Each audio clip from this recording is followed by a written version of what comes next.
Bonjour, vous écoutez Paroles de Société, votre balado signé Reflet de Société. François Bellemare, poète, slameur, voyageur et amoureux des voix du monde, montréalais et citoyen de la planète, vous avez foulé 4 continents avant de revenir aux scènes d'ici, celles où la parole s'élève, s'invente ou encore se partage. Votre plus récent ouvrage s'intitule La nuit de la poésie 2020 plus 3, publié aux éditions TNT. Celui-ci immortalise un moment fort, la mythique nuit de la poésie, tenue le 24 mars 2023 à la Maison de la Culture Maisonneuve.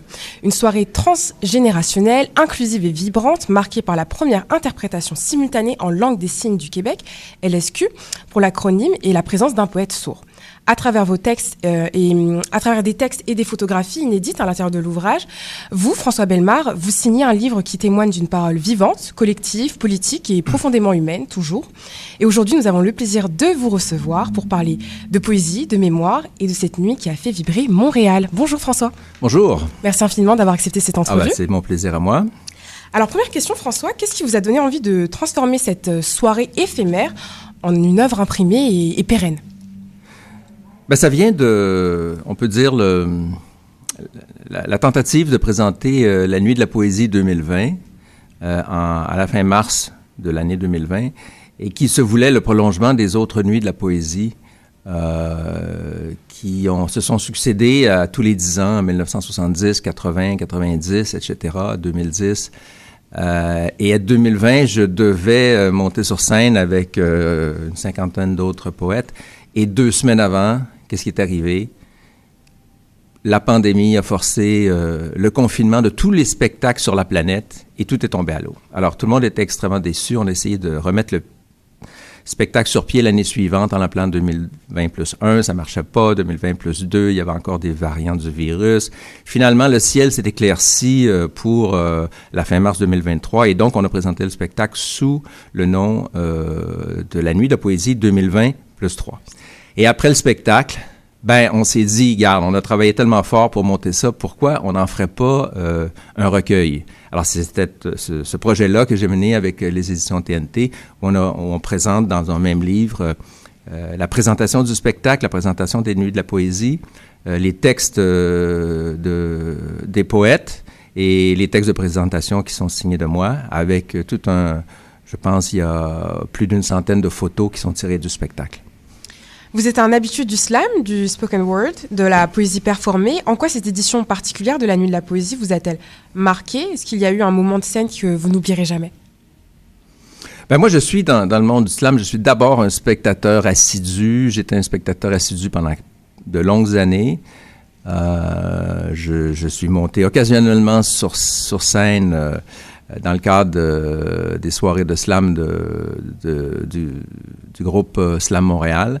Et donc, ça m'a permis d'être en contact avec plusieurs artistes, plusieurs poètes d'ici, des générations de la mienne ou des plus jeunes aussi.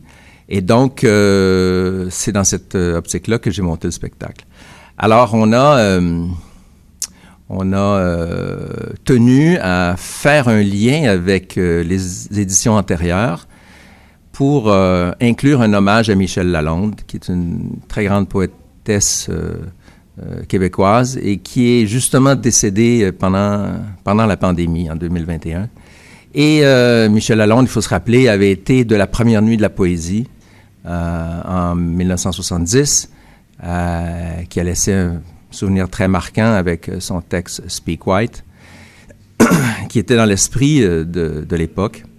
Alors, en 2023, on a combiné dans un même spectacle un hommage à Michel Lalonde, qui présentait une douzaine de ses textes, et les textes de 28 poètes qui sont montés sur scène. Donc, chaque poète montait une fois sur scène pour lire son propre texte et une deuxième fois pour lire, pour déclamer en solo, en duo, en trio ou en quatuor même, les textes de Michel Lalonde. Donc, on a combiné les deux et c'est pour ça qu'on voit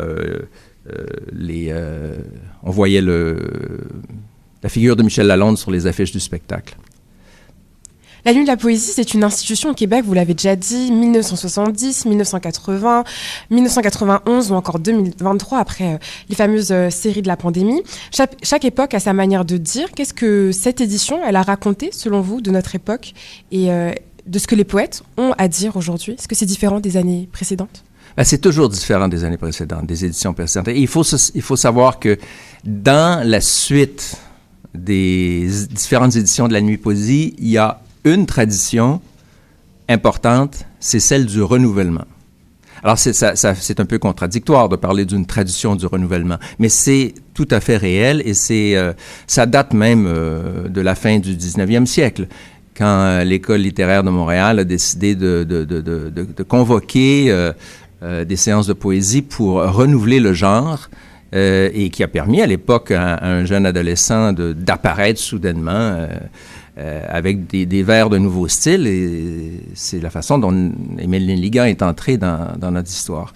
Alors, tout au long du 20e siècle, il y a eu différentes étapes, différentes époques de renouvellement poétique jusqu'aux Nuits de la Poésie. Et donc, il y a tout le temps cette tradition du renouvellement. Ce qu'on a voulu, modestement, faire pour ce spectacle-là, en partenariat, je dirais, avec la co-animatrice du spectacle, Roxane Bélanger-Girard, c'était d'abord d'avoir un souci de présentation paritaire, donc d'avoir un nombre égal d'hommes et de femmes. Donc, c'est la première édition en 53 ans qui a réussi à avoir un nombre paritaire d'hommes et femmes sur scène. Et Roxane écrivait... pour le résumer, c'est rendre un hommage à la mythique Nuit de la Poésie de 1970, elle fait allusion à Michel Lalonde, ainsi qu'à la grande poétesse emblématique de cette célèbre soirée, et aussi réunir de multiples générations d'artistes de la parole, de poètes et de slammeurs, unis par leur amour des mots et leur envie de les partager. Alors, je me permettrais de faire le lien avec un autre aspect du spectacle, outre la parité homme-femme. C'est le premier spectacle qui a été livré entièrement avec une interprétation en langue des signes du Québec pour le public sourd. Et c'est, en autant que je puisse me rappeler, la première édition qui a inclus dans son affiche un poète sourd, Pierre-Olivier Beaulac-Bouchard, qui est venu sur scène pour donc déclamer ses poèmes en langue des signes du Québec. Et à ce moment-là, bien sûr, l'interprète sur scène a inversé le flux, c'est-à-dire qu'au lieu de traduire en LSQ ce qu'il entendait au micro, il a traduit en langage parlé ce qu'il voyait en langage des signes. Et enfin, dernière question, un peu plus philosophique cette fois. Vous décrivez souvent la poésie comme un art collectif, presque communautaire, dans un monde saturé d'images et de vitesse. Comment préserver cette intensité du mot partagé?